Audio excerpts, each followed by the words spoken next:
Hello everyone, RJM3 here. As I was working on the Season 2 finale, it's become apparent that it'll be quite a while before that comes out. It's proven to be very long, and it's my most ambitious project yet. So, to give you guys something to enjoy in the meantime, I've decided to finally churn out a project I kinda forgot about to focus on my Mexican-American War video, my 1000 subscriber Q&A special. After I had reached 1,000 subscribers, I published a video announcing a Q&A special about 8 months ago. What the fuck? Anyway, to finally properly celebrate this momentous occasion, and to fulfill a promise I made all the way back at the end of last summer, I will be answering all your burning questions today. Stephen Quinn asks, what's your opinion of Liechtenstein? It's a nice country with a beautiful landscape, an amusing history, and laws that help corporations avoid paying taxes. Juan Fernandez asks, what does RJM3 stand for? Those are actually just my initials. Elder Prince asks, what's your opinion of other alternate history YouTubers? Okay, so Alternate History Hub, run by Cody Franklin, is undoubtedly the flagship for alternate history on YouTube. The genre wouldn't be nearly as prevalent on the platform without him. His videos have gotten a lot better over the years, with improvements in the research, the details, and the animation. What If Althist, run by Rudyard Lynch, is a channel I used to watch a lot of back in the day. You know, back when he used to make actual alternate history videos, before he got into schizo posting, before he practically said that young white men in America are gonna start a second civil war simply because they're getting no bit. I guess the point I'm trying to make is, his channel's name is just false advertising now. I would like to see him get back into alternate history, as well as inject more nuance into his analysis. The Alternate Historian, run by Matthew Mitrovich, is pretty diverse in terms of the variety of the types of alternate history videos on his channel. He doesn't just upload the basic what-if scenarios, but he also does reviews of alternate histories, map analysis, top 5 videos, his Reslider series, and even a live stream. In spite of his left-wing bias, I really do enjoy Matt's content, and I soon hope to create new series alongside my usual what-if videos just like him. Possible History, run by Julian Damon, the newest alternate history YouTuber to come onto the scene, has seen a meteoric rise in the past year since he began uploading videos. I think Possible History has breathed new life into the alternate history community on YouTube, with his methodical and unbiased analysis and weekly uploads. I've gotten into contact with him via email in the past, and he seems like a pretty chill guy. Moving on to the last subject of this question, let's talk about one Dean Mosley, or as he is more commonly known as, Mr. Z. For starters, in terms of plausibility, research, or basic understanding of geopolitics, his videos aren't exactly good, per se. The problems surrounding Mr. Z's channel can be traced back to his rather questionable politics. His far-right worldview tends to muddle any objectivity when analyzing the historical events he's trying to rewrite, and as a result, his scenarios tend to trail off into nonsensical fantasy worlds. Of course, that's not to say some of his videos aren't at least good for a laugh, just to see the unhinged conclusions he comes to, though sometimes it can be more concerning than funny. I've read his book, I Am Uncle Sam, and I did not like it. Not only did it fundamentally not understand the politics of the 1960s and strawmanned the New Deal Democrats, the book was uncomfortably fascistic, unironically advocated for domestic terrorism, and peddles the nonsense that a second civil war could magically solve all of America's problems. It would not. I think his Scar Nicholas videos, all taking place in a shared universe of an alternate early 20th century, actually had the potential to be a pretty intriguing alternate history story, but even there, his far-right views had tainted it into reactionary propaganda. For example, the first video in the series follows Tsar Nicholas II miraculously being the sole survivor of the execution of his family at the hands of the Bolsheviks. Nicholas then proceeds to go full John Wick, killing his captors. He joins up with the Czechoslovak Legion and the White Army, and then personally hunts down each of the Bolsheviks' leaders one by one on a roaring rampage of revenge across Russia. That's all well and good for a premise, but the problem emerges with the end of the video. It ends with the restoration of Nicholas II as the absolute monarch of Russia, which is framed in an entirely positive light, with huge support from the Russian people as a welcomed return to stability, with Nicholas ruling benevolently. This doesn't work for a couple of reasons. The Tsardom was pretty unpopular in the years leading up to the First World War. That's why there was even a revolution in the first place. Nicholas II was doing what many czars before him had done. He abused his power to live in luxury at the expense of the impoverished masses and shot down any meaningful attempts at reform. The overwhelming majority of Russians actually supported the Red Army during the Civil War, so this tumultuous internal conflict ending with a return to the status quo of absolute monarchy probably wouldn't be a welcomed return to stability for the Russian people, but would instead be rather disheartening. As for that whole rule and benevolently thing, the institution of the Tsardom essentially required the Tsar to be repressive in order to maintain his power. It is literally impossible for a regime to simultaneously be authoritarian and try to better the lives of its subjects, because it will inevitably be overthrown. This is because the people will eventually become educated enough to realize how unjustly overreaching the system they live under is, and will revolt to acquire more rights and liberties. Only authoritarian regimes that constantly press their jackboot on the faces of their citizens can survive. Any authoritarian regime that relents in its oppression does not last long. And realistically, the psychological damage from the trauma of losing his family and going on his Rohan rampage of revenge probably would have made Nicholas an even worse tyrant than before. I can honestly do a whole video essay on everything wrong with the Scar Nicholas series, but I've gotten on a bit of a tangent here, so let's move on. Daniel Malanka asks, who do you personally think was the best and worst president in the history of the USA?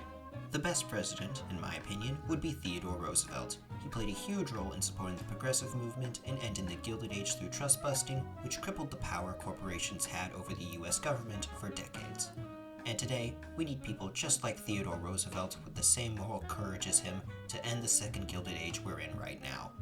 If Theodore Roosevelt was never president, I think America could have gone down a much darker path. You can check out my What If the Gilded Age Sparked a Socialist Revolution video for more on that. As for who I think was the worst president, I have quite a few ideas of who could be considered the worst, but if I had to pick one, I'd have to say it was Rutherford B. Hayes, for the simple matter that he ended Reconstruction and allowed Southern Democrats to disenfranchise African Americans through the Black Codes. This effectively undone almost all of the remarkable social progress made in the United States since the Civil War, which has had long-lasting negative consequences for the Black community and American culture as a whole. Justinian G asks, will you do a collab with me? Unfortunately, given the tight schedule I have planned for the channel this summer, I do not wish to pursue any collaborations at this time, so I must respectfully decline. Xavier Lauzak asks, what's your opinion about non-state socialism, as in socialism that involves the workers directly managing their facilities and resources? Non-state socialism is essentially what Karl Marx envisioned for a world communist utopia at the end of history after the state is supposed to wither away. And just like Marx's predictions of the future, non-state socialism itself has its problems. Aside from the obvious issue of leftist revolutions always being hijacked by authoritarians, even if a revolution did miraculously establish stateless socialism, preventing any and all state tyranny, there's still the problem of tyranny from the mob. How exactly are these decentralized workers' organizations supposed to function? Would decisions really be voted on democratically, freely, and fairly? Because in reality, the most fanatical and the strongest members of society would effectively call all of the shots and would sick the mob on anyone who dares question their leadership, just as stateless societies have done historically. Imperial Megaman asks, what is your opinion on cryptocurrency going forward? In spite of the recent increase of the value of Bitcoin, I believe it's all just a phase and not worth investing in. The failure of FTX, and how statistically over 90% of cryptocurrencies and NFTs are rug pulls, seem to be indicators that digital money really doesn't have a future. You can honestly trust bottle caps to be a more safe currency than crypto. Toyoko asks, do you play any history-based strategy games like Europa Universalis or Hearts of Iron? Oh, absolutely. I've played plenty of Hearts of Iron 4, mostly with the alternate history mods, not usually the base game. I used to play Europa Universalis about over a year ago, but not recently. I've recently gotten into Victoria 3, however, which I have very much enjoyed. I've never played Crusader Kings or Stellaris, but I do have Civilization 6. I also play a couple of video games where you don't stare at a world map for several hours, such as Ravenfield and Hitman 2016, the latter of which is where I often like to do a little trolling.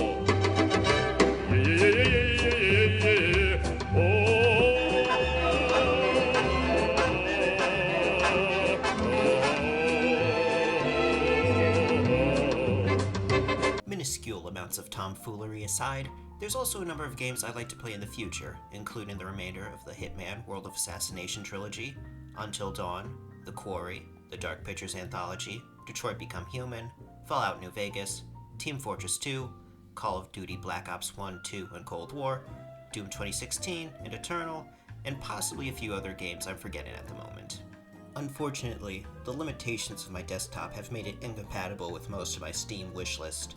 While I could afford to replace it with some stronger, gamer-friendly hardware, my current desktop still works perfectly fine in helping me make videos and complete schoolwork since I got it 2 years ago. So until it breaks down, I'm in no hurry to replace it. This of course brings us to the lightning round. The following questions for this round are comprised entirely of what-ifs. Since I don't have time to do extensive research and create whole scenarios for each and every one of these questions, I'm going to have to give brief, concise answers to each one in rapid succession. So, let's get right into it. The Jedi and the Ninja asks, what if the Yellowstone supervolcano erupted in 1126? Oddly specific year, but okay. If the Yellowstone supervolcano erupted in 1126, it would naturally devastate the North American continent, wiping out millions of Native Americans and destroying many pre-Columbian civilizations. The eruption would drastically alter the climate, and many across the globe would interpret it as divine wrath or the end of days, similar to how the Black Death was viewed in real life. Nerd104 asks, what do you think the world would have been like if the 1840s revolution succeeded? If the revolutions of 1848 were unanimously successful, Germany and Italy would be unified several decades ahead of schedule under more liberal regimes. Hungary, Poland, Romania, and Ireland would become independent countries much earlier, and the Second French Republic would survive with Napoleon III never coming to power. Otto von Bismarck also never rises to power as the Chancellor of Germany years later, though the possibility of an alternate Great War remains high due to the heavy sense of nationalism among Europe's liberal revolutionaries. Logan Buckley asks, what if 9/11 never happened? If no plot to hijack American airliners and fly them into some of America's greatest monuments was ever conceived, the War on Terror and the accompanying invasions of Afghanistan and Iraq would have never happened. The Patriot Act would have never been signed into law, and the vast surveillance state the US government has propped up in the wake of 9/11 would have never existed, or delayed, at the very least, until the feds can find a different excuse to deprive Americans of their civil liberties. Benjamin Obienu basically asks, what if the exile and the death of Catherine of Aragon sparked higher tensions between the Kingdom of England and the Holy Roman Empire under the Habsburg dynasty? When Catherine of Aragon, the aunt of the Holy Roman Emperor Charles V, died in 1536, just a few years after divorcing Henry VIII, there was actually a rumor that she was poisoned by Henry. If this rumor was believed by Charles, and he declared war on England as a result, the Holy Roman Empire wouldn't win. It's not like they could just invade England because the English had a much better navy. And given how war broke out between France and the Holy Roman Empire that same year, England and France would likely ally with each other, bringing the Italian War of 1536-38 to a quicker end, though it is doubtful this alternate war would lead to any serious long-term changes to European history. Hunter Johnson asks, what if Russia won every battle against the Central Powers in World War I? If the Russian Empire somehow miraculously won every battle it engaged in, the Russian army would have steamrolled through Eastern Europe and Armenia and would have ended the war years earlier. Russia would have annexed large tracts of land in Poland, Armenia, Kurdistan, and on the Bosphorus. Tsar Nicholas's position would be secure, as without the death and famine in Russia from a prolonged war, the Russian Revolution would have never happened. So it's kind of like the In the Name of the Tsar mod. Lightning round? Over. Garrett Allen asks, how has doing alternate history changed the way you see history in general? After years of obsessing over alternate history, whenever I'm involved in a discussion about a historical event, I don't really think so much about what actually happened. I'm mostly fixated on what could have been. From my perspective, you can't truly understand how important any historical event is if you don't consider and compare the alternatives. You really come to view history as a series of missed opportunities and close calls with disaster. Wisdom Pelican asks, what made you start YouTube? I guess it really came from a desire to want to be just like the alternate history channels I had been watching for years, like with Cody and Matt.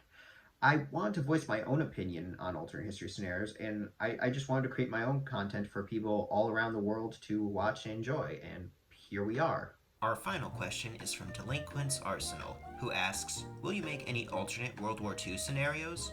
You know, Delinquents Arsenal, it's really funny that you actually mentioned that because...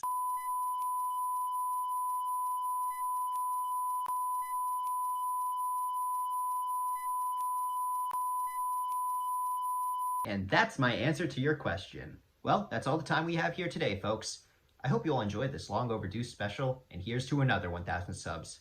Remember to like, share, subscribe, and follow me on Instagram. This has been RJM3, Alternate Historian. Have a nice day.